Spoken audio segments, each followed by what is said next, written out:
Buen día, ¿cómo estamos? ¿Cómo te llamas? Omar. ¿Omar qué? Omar Ibáñez. Omar Ibáñez. Pero levante la cámara ahí. ¿Cómo está? Bien, aquí. ¿Qué eres, cronista de la ciudad? tarde. Pues me gusta la historia, pero más que nada me gusta compartirla. ¿Cuál es la historia que nos puedes echar de Xochimilco? Hombre, ¿de Xochimilco? No, pues de todo. Ahorita les venía hablando sobre los paseos de la viga, los barcos de vapor que hubo aquí en nuestro querido México. Antes de que Hernán Cortés llegara a estas tierras, nuestros abuelos ya habían creado el transporte marítimo. Había ríos y canales por los que ellos podían transitar. Y en la época de la revolución industrial, aquí en México, nosotros tuvimos barcos de vapor que nos mandaron de Europa justamente para que disfrutáramos de esos paseos de la viga. Los paseos de la viga venían desde Chalco. Chalco significa el lugar del jade. El jade pues hace referencia a las aguas, entonces como lugar de agua, porque era una laguna muy grande. Esa laguna conectaba con Xochimilco. Entonces los barcos de vapor pasaban por Chalco, Xochimilco, La Noria, Tepepan, hasta llegar hasta lo que son paseos de la viga, hasta lo que es ya casi el centro histórico de la ciudad. Dicen las crónicas que después de ahí tomaban trajineras en donde la gente se podía transportar hasta Azcapotzalco y de Azcapotzalco llegar hasta Texcoco. Entonces imagínense, llegábamos desde Chalco hasta el lago de Texcoco en la trajinera o en el barco de vapor. Por eso es que México tiene una tendencia a estar como hundida, ¿verdad? Sí. Porque hay mucha agua debajo, ¿no? Claro, de hecho no sé si Ibai ha ido a la catedral del centro histórico. Claro. Ahí en el suelo hay Uno lo siente. unas ventanas, Claro. que pusieron para ver justamente la catedral cuánto se ha hundido. No sé si ha visto, Sí, pero... sí lo vimos, sí lo vimos. Y sí, pues es que esto es una cuenca, ¿no? Era donde había un valle, eran ríos y canales los que trazaban nuestras calles y avenidas. Río Mixcoac, Río de la Piedad, Río Churubusco, Río de los Remedios, Río Consulado, Río San Joaquín, Río Magdalena, Canal Nacional, Canal de Garay, Canal de San Juan, Canal de Aculco, Canal de Apatlaco, Canal de Miramontes, canales de Chalco. Y eso por mencionar algo. Canales de los amores, canales de la vida, canales de los cielos, canales de los pájaros. Sí, Porque hay sí. cuántos pájaros hay en México. Es impresionante por donde uno va, hay pájaros y pájaros. Es muy linda la ciudad por eso. Sí, ¿ustedes de dónde vienen? Venezuela, ¿y tú? Yo soy de aquí del pueblo de Culhuacán. ¿Cómo es Culhuacán? Culhuacán es considerado el primer pueblo, mucho más antiguo que Xochimilco, mucho más antiguo que Chalco, mucho más antiguo que Azcapotzalco. Los primeros habitantes en llegar a esta cuenca son los colhuas. Ellos son la descendencia de los últimos toltecas que crea Topiltzin-Quetzalcóatl en la famosa leyenda del Quinto Sol, en donde se crean los últimos humanos que habitan aquí en México. Y ellos crecen con mucha inteligencia, crecen con una descendencia ancestral, en donde ellos llegan a poblar el pueblo de Culhuacán porque vienen huyendo de la ciudad de Tula Hidalgo que iba a decaer. Entonces llegan a poblar Culhuacán y es cuando se forma lo que es el Valle de Anáhuac con el pueblo de Culhuacán. Entonces cuéntame cómo es eso de que la quinta, con el quinto sol fue que se creó entonces el hombre, nosotros. Aquí la leyenda de los soles no nada más maneja el quinto sol, maneja 5 soles.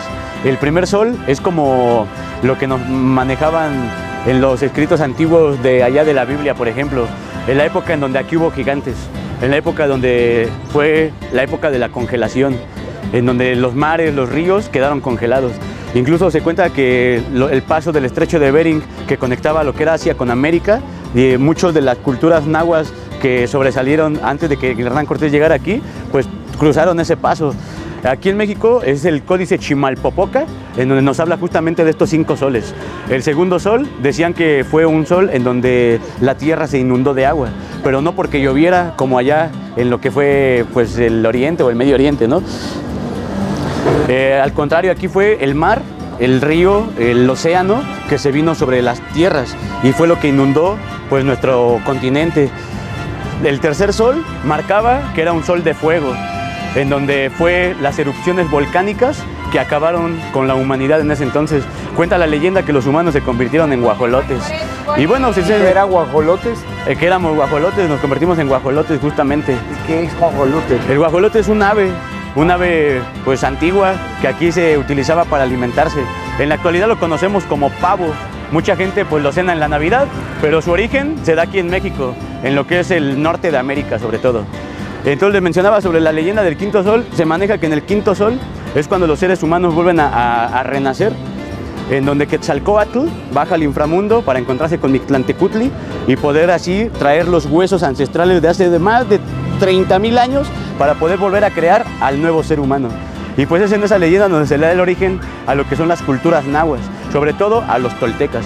Les mencionaba que en Culhuacán, que es considerado el primer pueblo, es donde llegan los últimos toltecas que vienen emigrando después de esta creación del quinto sol, porque es justamente cuando Tula Hidalgo decae y cuando surge lo que es pues la gran Tenochtitlan.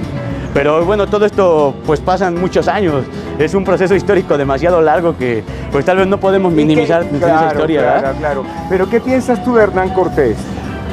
¿En la actualidad o viendo el punto histórico que tenemos? Viendo el punto de vista más amplio que puedas tener, ¿qué ves tú? Pues yo creo que nuestra historia está dividida en dos historias.